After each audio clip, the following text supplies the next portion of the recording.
First of all, not only my condolences, but my welcome again to everyone here. Obviously, many friends and so many different parishioners from all kinds of different masses that I see. And most of all, the choir, the whole choir is back. Oh my goodness. Only Abner could make that happen. After 2 years, oh my goodness.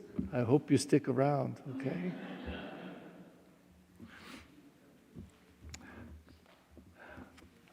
I remember as a kid, I think it may have been something on television, but I think it was also a comic in the Sunday newspaper called Little Abner. And I don't remember anything about it. I didn't find myself attracted to the story or what, but I always would see Little Abner. And it wasn't Little Abner, it was Lil Abner, Lil apostrophe Abner. And so I don't know, this just popped into my mind last week as I was looking at the readings or preparing for this, and especially when I got the list of 10 things. Who wrote that list of 10 things for me? Oh, thank you. All of you, huh? Thank you. It was wonderful. And I said to myself after reading that, there's nothing little about Lil Abner. He was a giant. And it's funny because I've never known an Abner before. I've been a priest for 46 years and a deacon a year before that. I never was with an Abner in school. I never gave communion to an Abner, at least that I'm aware of a first communion. I never buried a little Abner. I've never had anything to do with a little Abner except for Abner. And the remarkable thing in that list of 10 things, which you're not privy to, they were given to me to help me appreciate, but a lot of it was written into the eulogy. And one of the things that stood out so much of all the stories and all the ways he was involved with people's lives and all the service was that darn canoe ride. That will stick with me forever. Imagine. And what it must have been 50 years before or so, something like that. And it comes back in his 90s at his funeral mass, the famous canoe ride with his two sisters to bring them to safety. As I read about him, I didn't know any of these things. The main thing that I knew of Abner, of course, seeing him in choir and all, was that he was the one who always would write the card to me. The choir would collect money and give me a gift for Christmas, for my birthday, whatever, and Abner always signed his name on the card. And so I think he was treasurer and secretary and maybe a few other things. But at any rate, I always got this lovely card. And he was always so gracious, always a smile, always gentle.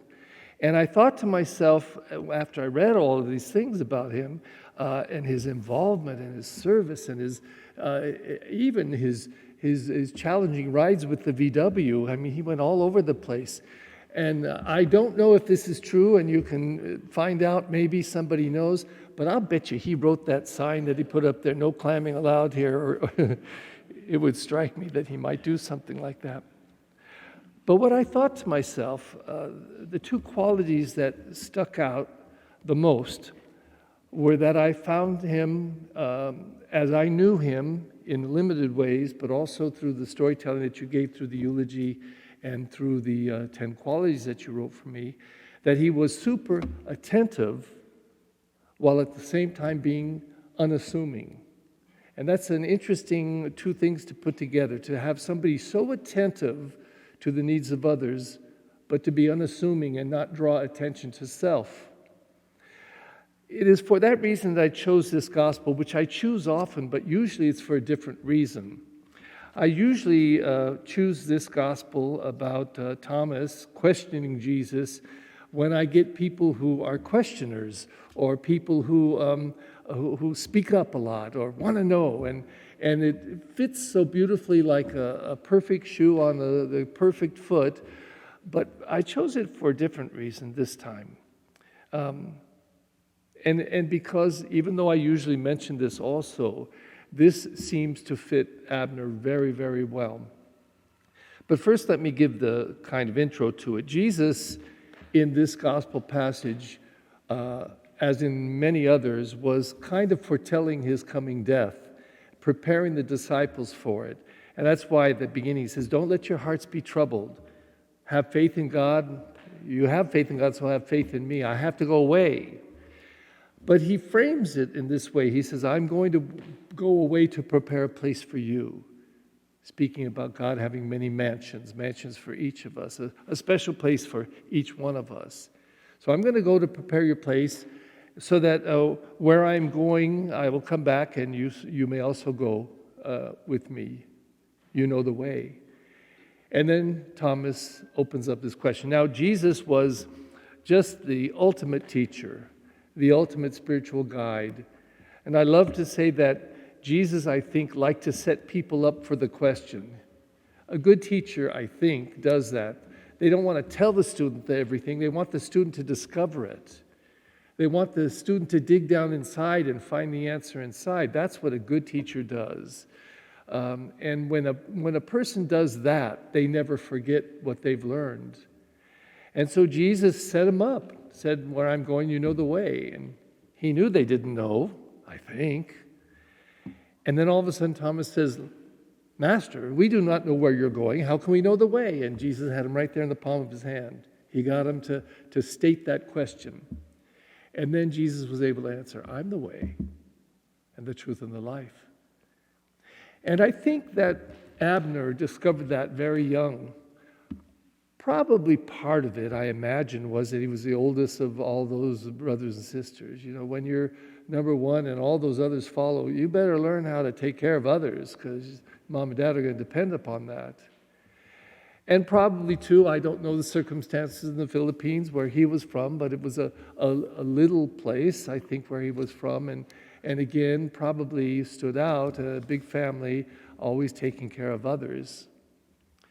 But as he continued in life and seemed to do that all the time, I mean, again, to choose a profession like a dentist, and I just had a wisdom tooth pulled recently. Lord, I know when you go and you need a dentist, there's nobody that is better than that dentist. Nobody. And so it just seems like he found in his life a life of service always. And I think it was Albert Schweitzer that said something like this: if you want to be happy in life, learn how to serve others. And I know it's true. I know it's true. I often said, I've been a priest 46 years and I've never even thought of leaving, but I thought if I ever did, you know what I would become is a waiter. And the reason is because the way I see it, my mother was a waitress, so that wasn't the reason, but she understood it too. When you are a waiter or a waitress and people come to your table and then you are there just to make them happy, what would you like? Oh, here, I brought a little extra for you. And you just see smiles keep emerging on the face of the people as you serve them. They love it. And for a waiter or waitress, you get immediate satisfaction when you're able to make somebody else happy. You're immediately satisfied. And it just strikes me that was Abner. That was Abner's way of living. So I think he truly discovered at a young age, and it carried him through his whole life, and it expressed very beautifully in his work with the choir and going to Rome and singing for the Pope, that he found joy in service, that he came to really see Jesus as the way. And it wasn't in a romantic way or an overly spiritual way, although it was that too, but it was in a way that he saw that following Jesus as the way, learning to love others, being there to serve others, was a joy-filled state of life, a joyful way to live life. And when someone discovers that, it transforms and changes you. You're never the same. Once you discover the joy of service, you serve all your life. It used to be that when I was first ordained back in 76, there was a saying that as a priest or a nun, for that matter, a brother, that they never retired. They died with their boots on. So I guess even the nuns wore boots. I don't know. But they died with their boots on. You kept serving until your last breath. Nowadays, priests and nuns and brothers also retire and I think look joyfully toward that moment of life.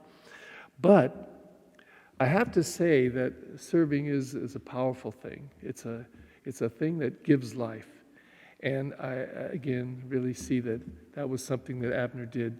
But, I don't think it brings joy if you do it out of obligation.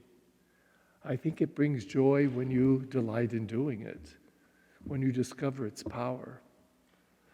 So today we celebrate little Abner, little because he was short, but he really was very much, I think, a giant in many, many ways. He embraced life in a very giant kind of way and gave of his life in love and service to others, to his family, to his church, in his profession, in all the groups that he belonged to and were part of, and I think probably very much to his friends. So it is a joy to celebrate and honor him because he's a man who discovered the way, and as often discovered the way, you not only yourself, but you show other people the way too. And I think that's most appropriate why we have him here in church for his last time in this building. But now, instead of coming to this table, he comes to that eternal table of the Lord. And I think God, Christ, share their glory, their life, and their love with him now forever. Please stand. Brothers and sisters, Jesus Christ is risen from the dead and sits at the right hand of the Father, where he intercedes for his church. Confident that God hears the voices of those who trust in the Lord Jesus, we join our prayers to his.